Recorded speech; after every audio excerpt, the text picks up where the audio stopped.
USW 13 2001 members, good afternoon. I know we ran a little test yesterday to make sure that you were listening promptly, and I said April the 5th when it was May the 5th, and appreciate the feedback that you are listening. So today is April the 6th. No, it's May the 6th. Yeah, it's May the 6th. So it's May the 6th. It's the 8th day of bargaining. We continue to move forward. I did get some calls yesterday. Right now, we're not close. Just be honest with you, we're not close. We continue to evaluate each other's proposals on an array of different merits to see where we come. So you guys clearly play a role in this. We appreciate your patience. We had some other folks come in today to sit and be silent observers. We do encourage that so that you guys can get involved, see the process firsthand, see how your representatives are representing you moving forward, and any constructive feedback out of that, we're happy to hear about that. So we continue to move forward. Today we did some countering back and forth on some proposals. We had some detailed discussions in and around a few proposals, and some information requests went back and forth. The company asking us for information, and vice versa, we asking the company for information. So the process is moving. As I said yesterday, it doesn't move as fast as any of us would like it to move, but the facts of the matter are good deals don't get done in record time. So trying to make sure that every I is dotted and every T is crossed before we bring that back to you. Also yesterday I was asked to address some things that are floating around out there. We'll tag them as misinformation being presented by the company. So around April the 30th, about 6 days ago, an email went out and it laid out a lot of different things in and around the April 22nd offer. Now I just want to set the record straight. So what the company said in their EIB was that in the third corky dot, instead of wasting time and money on protracted litigation, the company and union will participate in formal mediation on LPS, API 755, and BAWP. I need everybody to understand something. Like that proposal that came in impacted the chem plant, the lab, as well as the refinery that's at the table. And so the chem plant and the lab were not at the table. They weren't part of that deal. So that makes that issue permissive, but also anything to do with pulling down grievances and board charges, as we've already discussed with you guys and girls, makes the subject totally permissive. So meaning that we don't have to talk to them about that. So that came on that offer, and clearly the company knew that was a permissive subject. They knew that, and they put it on there. So you have to question, did they really want to get a deal? The next one was, this is their terms, in the unusual practice of the company paying a significant, emphasis added, percentage of wages to a full-time union president. Number one, it's not unusual. It was done before my time, several presidents before me. It's been done the whole time I've been president for 10 years. There's nothing unusual about it. And quite frankly, there are full-time presidents elsewhere at other plants. So there's nothing unusual about it. But I think the bigger piece is this significant percentage of wages. I've told everybody, if you want to see my W-2s, I carry them with me every day. If you want to see that, what I make at Exxon, what I make with the union is public. It's public knowledge. You can go look at that. You have every right to. I encourage that you do. So the company doesn't pay a significant percentage of my wages at all. And so that is a fallacy and should be confronted as such.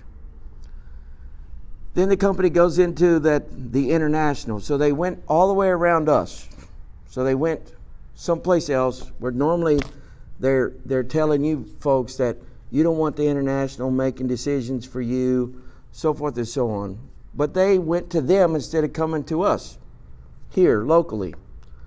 And I wasn't privy to any of those conversations, any of the email traffic that they talk about in here. But I can tell you that the Board of Stewards was never convened to approve a vote on that. And the reason for that is when we got that on the 22nd, I met with the bargaining committee on the 23rd. And what we simply did is we countered the company's offer. We countered that. We made some minor changes, which I've already said in another video, to the 54 months. We made a minor modification to the president's schedule, which did in fact increase cost to the union. And we added some of our proposals that were big ticket items onto that counter, which was the grievance system and the mechanical 40-hour language. And we sent it back. We basically agreed with everything that they wanted to do. And we took off that BAWP, API 755, and LPS issue because it's permissive. We don't have to talk about that. And quite frankly, the chem plant and the lab were not there, so we opted to just take that off. So then they go on to say that that it rejected the company's proposal, but we never rejected it. As a matter of fact, I guess under the law, if we want to talk about law, a counter is a rejection, but we never rejected that. We were trying to get close. We thought that we were close, and making minor modifications to what they had didn't seem that outlandish. So they say that it took the parties way backwards. I don't believe that that's the truth. Did not take the parties backwards at all. It aligned with their 54 months with minor changes. Their 90 days. We give up on anything that we wanted to get done in LP time. We just went along with them. The wages were never an issue for the leadership nor for the members. So got on board with that. So everything in there except for API 755, BWP, and LPS, which we struck. The president's schedule, we simply modified that. We sent all of those documents to you. The actual company proposals, the actual counter, and then all three side letters, the active side letter, what the company proposed, and what we countered with, all came to you already. So then the company said that the offer was good until the 30th, and we were to meet on the 27th. And then in the middle of the night, around 9 o'clock at night on the 26th, the company sent a text message to the International and said that they were withdrawing their third settlement offer or early extension offer. Those are facts. That is not any misinformation, and it's backed up with documentation that we've already sent to you. But this misinformation continues to go around. And so company agents have been in the field meeting with various control centers and varying numbers of people, and they're spreading this. And this is wrong.